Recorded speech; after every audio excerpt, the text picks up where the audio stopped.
Cek 1, 2, 3. Video berikut merupakan recorded lecture atau rekaman perkuliahan untuk kelas Statistical Inferensi atau Inferential Statistics di program studi Sistem Informasi. Video ini tidak termasuk dalam video pembelajaran berseri yang dihasilkan oleh channel YouTube Indonesia Belajar.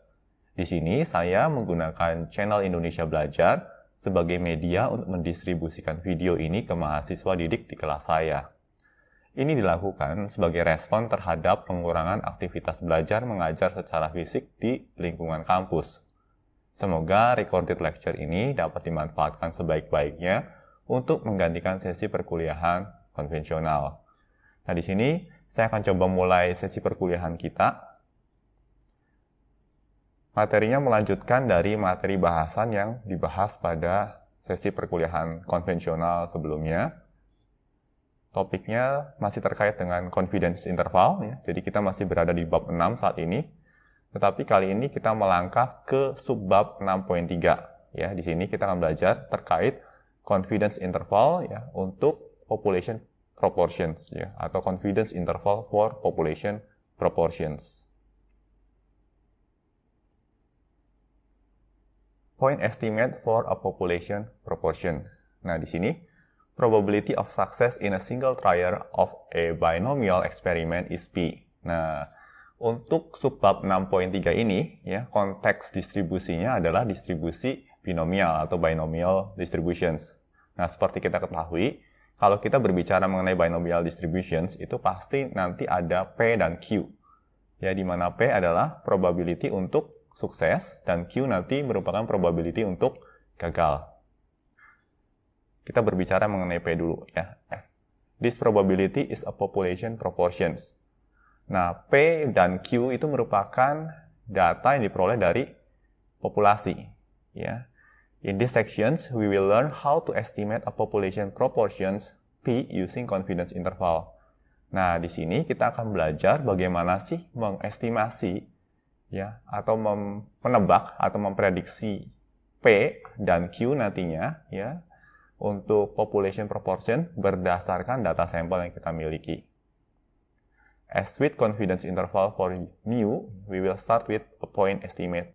Jadi mirip ya dengan sesi-sesi sebelumnya di mana kita mencoba untuk mengestimasi nilai mu, tetapi di sini kita mencoba mengestimasi nilai P.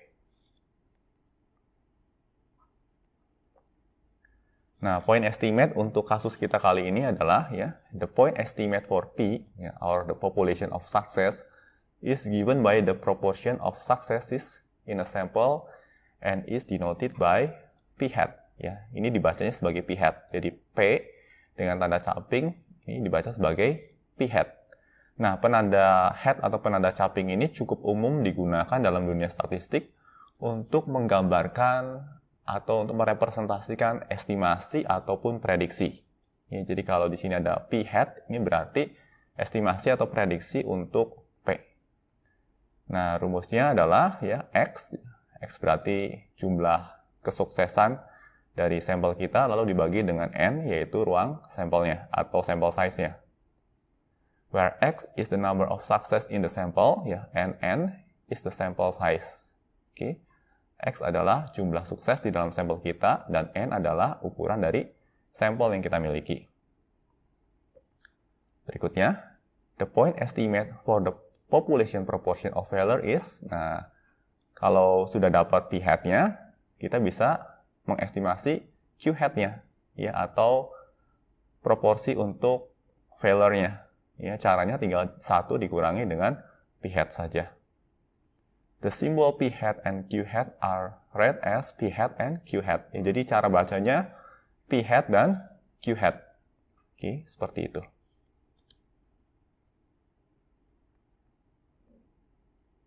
Ada yang terlompat kayaknya. Oke, ini yang terlompat tadi. Nah, untuk lebih jelasnya kita akan coba lihat contoh berikut ini. Ya, di contoh ini, in a survey of 1,000 US teens, 372 said that they own smartphones. Ya, jadi dari survei yang kita lakukan terhadap 1.000 remaja di US, ya, kita menemui bahwa ada 372 orang yang menyatakan bahwa mereka memiliki smartphone. Find find a point estimate for the population proportion of US teens who own smartphone. Nah, di sini kita diminta untuk mencari point estimate untuk population proportions dari remaja di US yang memiliki smartphone. Nah, langkahnya adalah ya kita tahu bahwa jumlah sampelnya atau sample size-nya adalah 1000 dan X ini merepresentasikan nilai suksesnya atau nilai di mana remaja di US itu memiliki smartphone ya, yaitu 372. Maka p-hat yang akan kita gunakan sebagai point of estimate atau point estimate di sini kita dapat peroleh dengan cara ya, X dibagi dengan N. 372 dibagi dengan 1000 hasilnya adalah 0,372 atau kita juga bisa bilang ini sebagai 37,2%. The point estimate for the population proportion of US teens who own smartphones is 37.2%. Ya, ini adalah point estimate-nya. Nah, berikutnya ya, kita akan coba melihat confidence interval-nya. Ya, jadi langkah pertama adalah kita cari tahu dulu point estimate-nya. Langkah kedua, kita mulai berbicara mengenai confidence interval. Constructing a confidence interval for a population proportion P is similar to constructing a confidence interval for a population mean. We start with a point estimate and calculate a margin of error. Jadi langkahnya mirip ya dengan waktu kita mengestimasi population mean. Setelah kita dapat point estimate-nya, berikutnya kita cari margin of error-nya. Oke. A confidence interval for population proportion P is ya. Jadi ini juga sama persis sebenarnya guys. Ya, yang membedakan adalah kalau di subbab sebelumnya point estimate-nya berupa min atau mu ya. Dan margin of error-nya adalah margin of error dari si mu tadi. Oke. Nah, di sini adalah cara untuk mencari margin of error atau E terhadap si P-nya. Ya. Margin of error-nya bisa kita peroleh dengan cara, ya, kita cari dulu critical value dari confidence interval-nya, ya, atau ZC di sini, lalu dikalikan dengan akar dari P-hat dikali Q-hat, lalu dibagi dengan N. The probability that confidence interval contains P is C. Ya, jadi confidence interval di mana the probability that confidence interval contains P is C. Ya, jadi nilai C-nya ini merupakan confidence interval di mana terdapat probability yang mendapatkan P tadi. Ya. Assuming that estimations process is repeated a large number of times. Ya, dengan asumsi bahwa eksperimennya dilakukan dengan menggunakan angka yang cukup besar di sini. Nah, ini guidelines keseluruhannya. Ya. Jadi langkah pertama yang jelas adalah dari sampel statistiknya, kita cari dulu nilai N-nya atau sampel size-nya, lalu kita juga cari nilai X-nya. Ya, nilai X di sini berbicara mengenai jumlah suksesnya. Oke. Lalu step kedua, kita mulai mencari yang namanya point estimate, ya, atau p-hat-nya di sini. Nah, p-hat di sini bisa kita dapatkan dengan cara X-nya dibagi dengan N. Langkah berikutnya adalah, nah ini juga kunci penting, ya. Kita untuk melakukan estimasi, pasti butuh untuk mengandalkan yang namanya normal distributions. Nah, agar kita bisa melakukan estimasi dengan normal distributions, maka ada syaratnya di sini. Syaratnya adalah nilai perkalian antara N dengan P-hat-nya, serta nilai perkalian antara N dengan Q-hat-nya, itu minimal harus 5. Ya, 5 ke atas. Dan tidak boleh lebih kecil dari 5. Nah, kalau syarat ini sudah terpenuhi, ya, maka di sini kita bisa menggunakan confidence level-nya, ya, untuk mencari critical value atau ZC-nya. Nah, di sini kita bisa memanfaatkan teknologi, ya, dalam hal ini atau untuk kelas ini kita bisa memanfaatkan SciPy. Nah, setelah kita memperoleh ZC, langkah berikutnya adalah kita akan coba cari margin of error-nya, ya, dengan rumus ZC dikalikan akar kuadrat dari P-hat dikali Q-hat lalu dibagi dengan N-nya. Lalu kalau kita sudah memperoleh margin of error-nya, ya, kita berikutnya tinggal mencari left endpoint dan right endpoint untuk membentuk yang namanya confidence interval. Jadi langkahnya cukup sederhana dan langkahnya sebenarnya sangat mirip sekali dengan langkah-langkah sewaktu kita melakukan estimasi mean atau population mean. Nah, di sini kita akan coba lihat contoh kasus kedua, ya. Di sini ya, use the data in example 1, ya, kita akan pakai data dari contoh yang pertama tadi untuk membentuk 95% confidence interval. Jadi nilai C-nya adalah 95% di sini. For the population proportion of US teens who own smartphone. Jadi problemnya masih sama, cuma kita dapat informasi tambahan yaitu nilai C-nya. Ya, dalam hal ini adalah 95%. Oke, nah dari contoh yang pertama tadi kita tahu bahwa nilai p-hat-nya adalah 0,372, ya. Berikutnya kita akan coba cari nilai q-hat-nya, yaitu 1 dikurangi nilai dari p-hat-nya, ya, sehingga diperoleh nilai 0,628. Nah, langkah berikutnya kita coba verifikasi nih, ya, kita coba kalikan nilai n-nya dengan p-hat, nilai n juga dikalikan dengan q-hat untuk memastikan nilainya di atas atau setidaknya 5. Ya, dalam hal ini terpenuhi ya. Nilai n p-hat-nya adalah 372 dan nilai n q-hat-nya adalah 628 dan keduanya ini lebih besar dari 5. Nah, oleh karenanya kita bisa mulai mencari si z-score-nya atau critical value-nya. Nah, untuk mencari critical value ini kita akan mengandalkan SciPy. Ya, nanti di bawah ada kode SciPy yang bisa kita gunakan untuk mencari si ZC ini. Nah, setelah ZC-nya ketemu, ya, langkah berikutnya adalah kita mencari yang namanya margin of error atau E-nya. Ya, caranya ZC-nya tinggal dikalikan ini. Ya, akar dari p-hat dan q-hat lalu dibagi dengan n. Dan di sini diperolehlah nilai lebih kurang 0,03.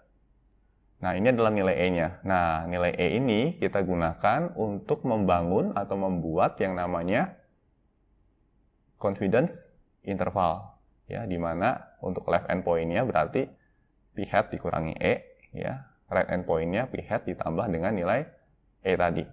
Ya, sehingga diperolehlah ya interval mulai dari 0,342 ya sampai dengan 0,402. Nah, interpretasi datanya adalah ya dengan 95% confidence ya atau dengan 95% keyakinan ya, kita dapat bilang bahwa population proportions di US teens ya yang memiliki smartphone itu antara 34,2% sampai dengan 40,2%. Seperti itu. Nah, kalau kita mau selesaikan permasalahan ini dengan Python ya atau dengan SciPy, ya langkah-langkahnya lebih kurang seperti ini. Oke. Nah, di sini kita menggunakan t-distributions ya. Kenapa? Karena kita tidak memiliki informasi seputar sigmanya. Ya, perlu diperhatikan ya. Dari pertemuan sebelumnya kita tahu bahwa kalau kita nggak tahu sigma, ya, kita mau nggak mau harus menggunakan t-distributions. Oke. Nah, berarti di sini kita perlu import dulu ya, from scipy.stats import t. Ya. Lalu berikutnya kita juga perlu import sqrt ya karena kita butuh menghitung akar kuadrat. Nah, di sini n-nya di data ya, n-nya adalah 1000 ya. Degree of freedom-nya perlu kita hitung ya karena kita menggunakan t-distributions. Oke, setiap kali kita pakai t-distributions, kita pasti butuh untuk menghitung t atau df ya atau degree of freedom. Nah, berikutnya nilai C-nya juga udah jelas ya, karena 95% ya, berarti 0,95 ya. Lalu p-hat-nya kita juga udah dapat ya dari sebelumnya yaitu 0,372. Kita tinggal cari q-hat-nya saja yaitu 1 dikurangi nilai p-hat-nya. Seperti itu. Nah, ZC-nya ya, kita bisa cari dengan menggunakan ppf functions ya, t.ppf. Oke. Nah, di sini kita carinya menggunakan ya, 1 dikurangi ya, 1 dikurangi C dibagi 2 ya, dan kita juga jangan lupa untuk menyertakan nilai dari degree of freedom kita. Nah, dari sini kita bisa memperoleh nilai ZC-nya atau critical value-nya di sini atau critical score-nya. Ya, yaitu 1,96 sekian. Oke, nggak perlu kita bulatkan di sini. Ya, langsung kita pakai saja atau biarkan untuk tetap ditambung dalam variabel sehingga kita bisa menghitung nilai margin of error-nya ya dengan menggunakan ZC dikalikan square root dari ya P hat dikalikan Q hat dibagi dengan N. Ya. Lalu kita memperoleh nilai margin of error-nya adalah sekian. Oke, mendekati ya dengan yang ada di sini ya 0,03. Lebih tepatnya adalah 0,02999 sekian.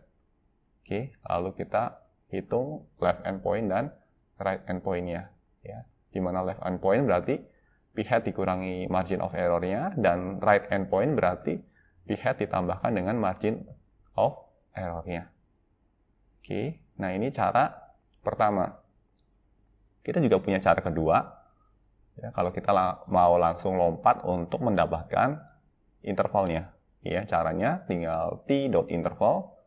Kita masukkan nilai C-nya atau nilai confidence-nya atau nilai keyakinannya. Kita juga masukkan degree of freedom-nya. Ya, log-nya nanti menggunakan P hat ya, dan scale-nya menggunakan ini. Ya. Oke. Akar kuadrat dari P hat dikali Q hat dibagi dengan N. Oke, dan kita akan memperoleh nilai yang sama persis di sini. Ya, bedanya kalau di sini kita langsung mendapatkan nilai confidence intervalnya. Ya, jadi kalau kita lihat di sini prosesnya mirip sekali ya dengan proses waktu kita menggunakan t-distribution untuk melakukan estimasi mu. Ya. Oke, kita akan lanjutkan. Nah, di sini ada contoh ketiga. Pada contoh ketiga ini, ya, kasusnya adalah survei yang dilakukan terhadap 496 pria dewasa di US. Ya. 498 maksud saya, maaf. Nah, di sini kita diminta untuk mengkonstruk confidence interval dengan tingkat keyakinan atau tingkat confidence 99%. Jadi nilai C-nya 99%. Ini nilai N-nya, ini nilai C-nya. For the population proportion of US adult who think that teenagers are the more dangerous driver. Ya. Nah, dari hasil survei dari sampel yang kita miliki, ya 71% bilang bahwa ya teenager itu dangerous driver. Ya, sedangkan sisanya ini bilang bahwa kayaknya enggak sih, ya. Jadi ada 70% yang yakin dan meyakini bahwa teenager itu dangerous driver. Berarti ini adalah nilai dari P dari sampel yang kita miliki. Ya, atau nilai X-nya di sini. Ya, kita akan coba lihat ya. Oke. Nah, di sini berarti nilai P hat-nya ya 0,71. Ya. Oh ya, karena ini udah jadi persentase ya. 71%. Ya, ini merupakan nilai P untuk sampel kita. Ya, nilai P untuk sampel ini berarti merupakan atau dapat kita gunakan sebagai coin estimate-nya ya, atau P hat-nya.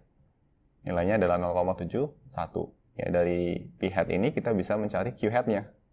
Caranya tinggal 1 dikurangi P hat-nya. Dan kita memperoleh nilai 0,29. Selanjutnya, kita tahu nilai N-nya sekian. Ya, nilai ZC-nya bisa kita cari dengan menggunakan SciPy. Karena kita tahu nilai C-nya ya, atau nilai confidence-nya yaitu 99%. Langkah berikutnya, ya, setelah memperoleh N dan ZC, ya, kita bisa mencari E atau margin of error-nya. Ya. Setelah diperoleh margin of error, kita tinggal cari saja left endpoint dan right endpoint-nya, sehingga kita bisa membentuk confidence intervalnya. Seperti itu. Nah, ini adalah interpretasinya. Ya, berarti dengan 99% keyakinan, ya, kita bisa bilang bahwa population proportions dari US adults yang berpikir atau yang berpendapat bahwa teenager are the more dangerous driver atau teenager adalah atau remaja adalah pengemudi yang berbahaya itu antara 65,8% sampai dengan 76,2% dengan 99% tingkat keyakinan. Nah, di sini kalau kita mau solve dengan menggunakan SciPy, ya caranya Ya, sama, karena kita tidak tahu sigmanya atau kita tidak tahu standar deviasi dari populasinya, maka kita bisa pakai t-distributions di sini. Nilai n-nya adalah 498, ya. Lalu dari n tadi kita hitung degree of freedom-nya, ya, di mana n-nya tinggal dikurangkan dengan 1 saja. Nilai c-nya adalah 0,99, karena 99%, ya. Lalu kita coba masukkan p-hat-nya 0,71. Q-hat-nya kita bisa hitung dengan cara 1 dikurangi p-hat. Ya, berikutnya kita tinggal cari z-score untuk critical value-nya, ya, dengan memanfaatkan functions ppf dari t-distributions kita. Ya, jangan lupa untuk menyertakan degree of freedom-nya di sini.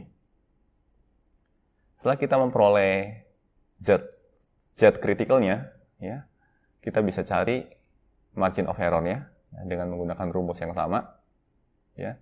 Dan setelah memperoleh margin of error, ya, kita bisa tentukan left endpoint dan right endpoint-nya. Ya. Atau pendekatan kedua, kita bisa memanfaatkan ini.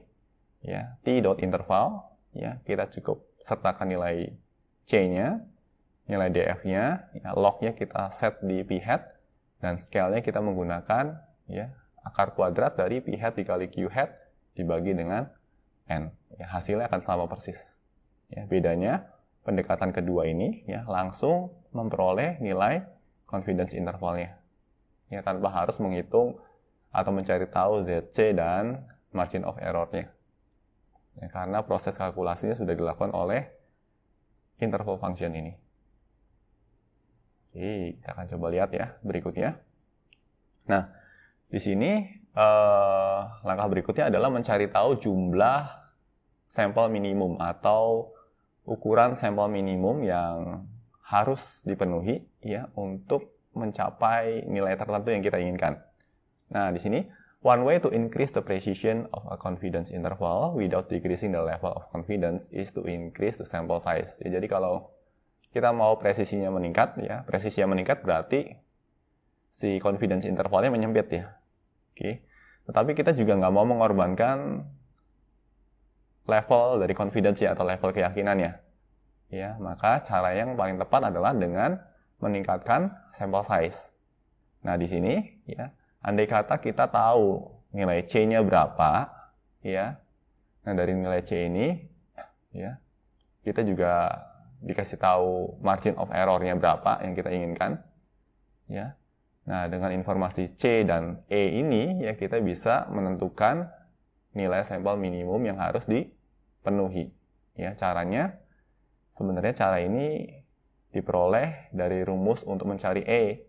Ya, hanya saja kita modifikasi sehingga kita tidak lagi mencari E-nya, tetapi justru mencari N-nya bila diketahui nilai E-nya. Ya. Nah, di sini rumusnya menjadi P-hat dikali Q-hat, ya, lalu dikalikan ZC dibagi E, ya, lalu dipangkatkan 2. Oke. This formula assumes that we have preliminary estimates of P-hat and Q-hat. Nah, di sini asumsinya kita punya P-hat sama Q-hat. Ya, tapi gimana kalau kita nggak punya P-hat sama Q-hat-nya? Nggak usah khawatir. Karena kalau kita nggak punya P-hat dan Q-hat, kita bisa asumsikan nilai P-hat dan Q-hat-nya berimbang, yaitu 50-50. 0,5 untuk P-hat-nya, Q-hat-nya 0,5 juga. Oke.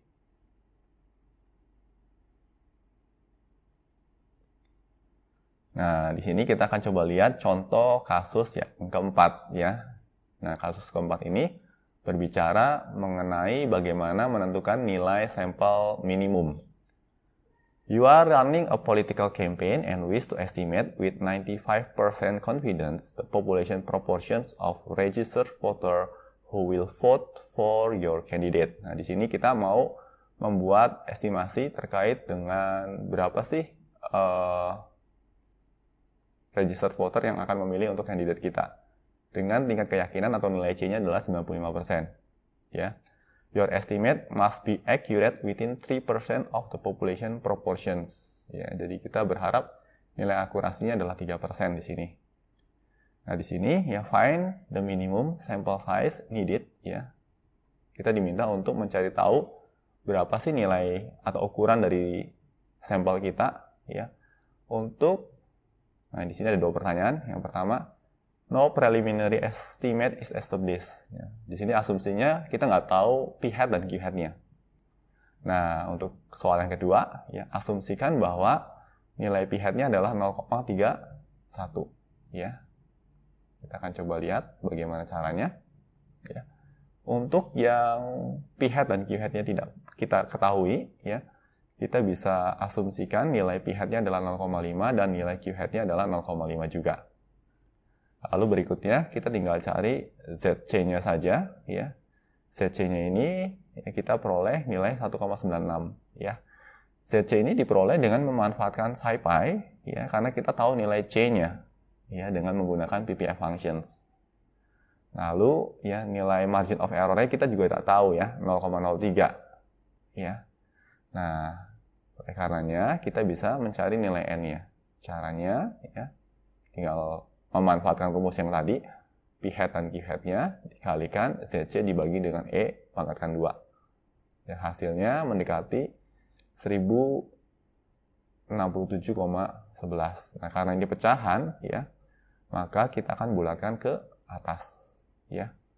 Berarti jumlah sampelnya, ya, minimum untuk survei kita, ya, agar tingkat keyakinannya sesuai dengan apa yang kita harapkan dan nilai simpangan errornya sesuai dengan yang kita harapkan juga, ya, yaitu 3%, berarti jumlah sampelnya minimum harus 1068 orang, ya, untuk kasus yang pertama. Nah, sedangkan untuk kasus yang kedua, ya, dengan adanya asumsi bahwa P hat-nya adalah 0,31, maka kita cari dulu Q hat-nya, yaitu 0,69. Nah, lalu dengan memanfaatkan nilai confidence-nya, ya, kita coba cari Z-score-nya, ya, atau ZC-nya ini, ya, dengan memanfaatkan SciPy. Kita peroleh ini.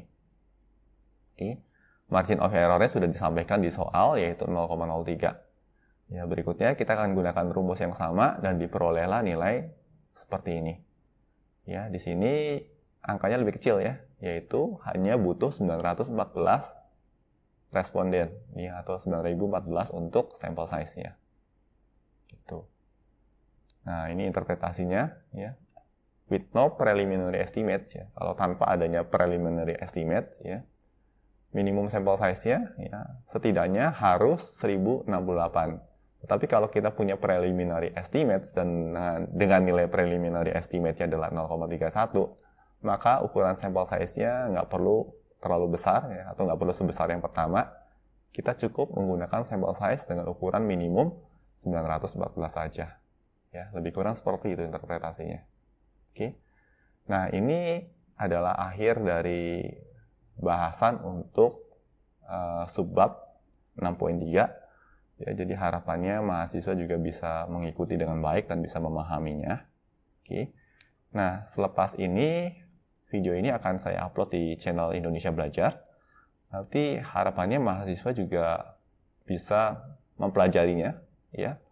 Dan saya juga akan menyertakan soal kuis terkait dengan subbab 6.3 ini. Ya, jadi harapannya setelah belajar, kita butuh untuk memverifikasi pemahaman kita. Nah, cara untuk memverifikasi pemahamannya seperti biasa yang dilakukan di kelas saya pada umumnya, saya akan mengeluarkan soal kuis. Oke, paling seperti itu. Dan tetap semangat guys dalam belajar, ya, jangan sampai isu atau bukan isu, ya, karena ini sudah fakta sebenarnya. Jangan sampai pandemik COVID-19 ini mengurangi semangat kita dalam belajar statistika inferensi. Tetap semangat dan stay healthy guys.